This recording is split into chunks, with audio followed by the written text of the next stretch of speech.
नमस्कार, मैं लोक समस्या निदान केंद्र से ऑल इंडिया प्रमुख समद भाई शेख। दर्शक मित्रों, आज हमारे लोक समस्या निदान केंद्र में भारत के जाने माने हुए और गरीबों के नेता विनोद भाई नायक आज मुलाकात के लिए लोक समस्या में आए। हम उनका स्वागत करते हैं। विनोद भाई, आपका लोक समस्या निदान केंद्र में बहुत बहुत स्वागत है। हम लोग आशा करते हैं कि आने वाले इलेक्शन में गरीबों की सेवा आप सतन करते हैं। तब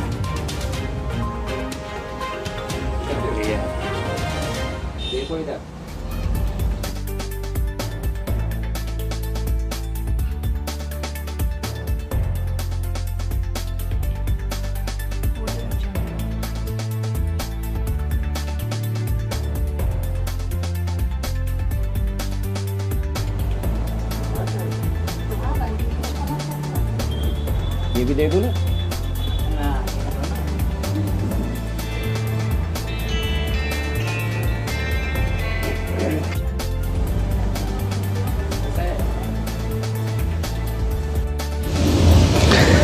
नमस्कार दर्शक मित्रों, मेरा नाम विनोद नायक है।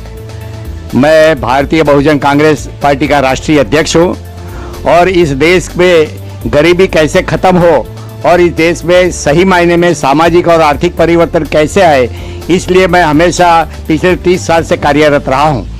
आज मुझे बहुत खुशी है कि हमारे साथी समद भाई शेख जो समस्या निदान केंद्र चला करके पिछले 15 साल से वो समाज को जगा रहे हैं। मैं तो पिछले 2007 में राष्ट्रीय अध्यक्ष बनने के बाद पूरे देश भर में भ्रमण करता रहा, मगर मेरा सच्चा साथी वही निकला समद शेख, जिसने आज भी गरीबों की बात आगे बढ़ाई है। समस्या, क्योंकि गरीब की समस्या ही समस्या होती है। हमारे देश का नाम भारत नहीं होना चाहिए, समस्या देश होना चाहिए, क्योंकि गरीबों की समस्या है। तो गरीब की समस्या को हल कैसे किया जाए, ये सामाजिक तौर पर तो समद जी ने किया है, मगर आज उन्होंने मुझे 12 साल के बाद हमारी बेटी समान चांदनी कुंवर से जो मुलाकात कराई है, वो चांदनी कुंवर जी को मैं हमारे कार्यालय पे रिंग रोड पर हमेशा आती थी। उस वक्त मैं उनको बोलता था कि चांदनी जी, आप समाज में इतना काम करती है तो क्यों ना आप राजनीति में आती है। तब वो कहते थे, दादा हमारे पास राजनीति का अनुभव नहीं है। तो राजनीति एक समाज के लिए करने जैसा काम है, क्योंकि गरीब की गरीबी तभी दूर होगी जब तक गरीब को पता नहीं है उसका कारण क्या है, क्यों वो गरीब है, तभी ये गरीबी खत्म होगी। तो भारतीय बहुजन कांग्रेस इस देश के अनुसूचित जाति, जनजाति, पिछड़ा और माइनॉरिटी समाज में जो गरीबी है, वो गरीबी दूर करने के लिए हम काम करते हैं। मेरा सिर्फ जनता से यही कहना है कि देश की जनता मालिक है, उसके वोट से प्रधानमंत्री बनता है, मुख्यमंत्री बनता है, विधायक बनता है, सांसद बनता है, कॉरपोरेटर बनता है, मगर जनता को क्या मिलता है आज तक। इसीलिए हम ये कहना चाहते हैं कि जनता के वोट से अगर सब कुछ बनता है तो जनता का विकास क्यों नहीं होता है। तो विकास तभी संभव है जब जनता को उसका आर्थिक अधिकार पता होगा। आर्थिक अधिकार क्या है, ये आज तक कोई पार्टी ने नहीं बताया है। सारी पार्टियां गरीब का वोट लूटने के लिए 2 रुपये किलो गेहूं, 3 रुपये किलो चावल, ये भीख का टुकड़ा देते हैं। और भारतीय बहुजन कांग्रेस चाहती है कि यहाँ गरीबों का विकास करना है तो भीख का टुकड़ा नहीं चाहिए, अधिकार लेना है। और अधिकार मांगने से नहीं मिलता, अधिकार को छीनने लायक बनना पड़ता है। तो आज मैं कार्यालय पर समद भाई के जो आया हूँ, और मुझे लगा कि समद भाई पूरे सूरत शहर ही नहीं, पूरे देश में लोक समस्या निदान केंद्र के द्वारा गरीबों का हक अधिकार के लिए लड़ते हैं, तो मुझे बहुत खुशी है।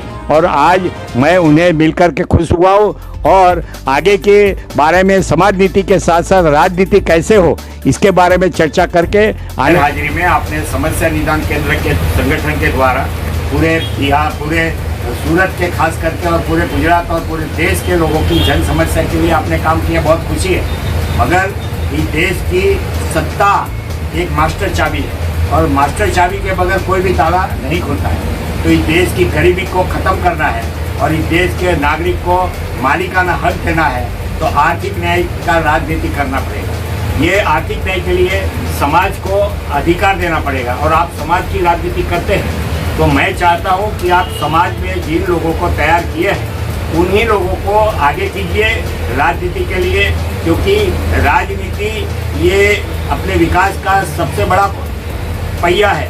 बाबा साहब आम्बेडकर ने जो वोट का अधिकार दिया है, एक राजा को और एक भिखारी को एक समान वोट की कीमत दिया है। तो पहले का जमाना था राजा रानी के पेट से पैदा होता था, मगर आज जमाना है राजा इलेक्ट्रॉनिक मशीन से पैदा होता है। इलेक्ट्रॉनिक मशीन में वोट देने वाला गरीब है, तो मुट्ठी भर पूंजीपति कैसे जीतते हैं। तो हमें ये लोगों को ख़त्म करना है, इनकी राजनीति ख़त्म करनी है। ये बड़े बड़े आंदोलन ये हिंदू और मुसलमान के नाम पर लड़ाते हैं, ये सारी राजनीति ख़त्म करना है।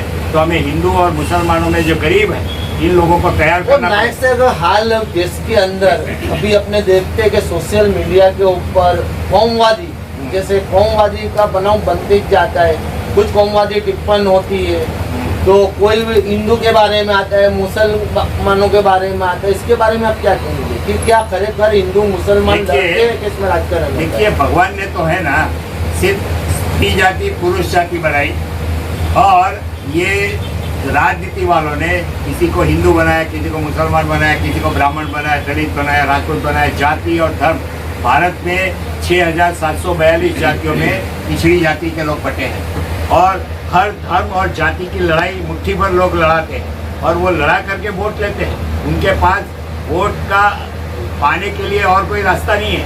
वो हाँ, इसी तरह नायक साहब हाल अपने देश के अंदर किसानों की जो लड़त चल रही है और सरकार उनकी सुनवाई, सरकार द्वारा सुनवाई नहीं हो रही है, इसके बारे में आपका पार्टी क्या निर्णय लेगी? देखिए, आज जो किसान आंदोलन है वो सिर्फ किसानों के नहीं पूरे देश की जनता के साथ धोखा है, क्योंकि हमारे गुरु बहुजन समाज के संस्थापक मान्यवर कांशीराम साहब ने उस जमाने में 40 साल पहले कहा था, जो जमीन सरकारी है वो जमीन हमारी है।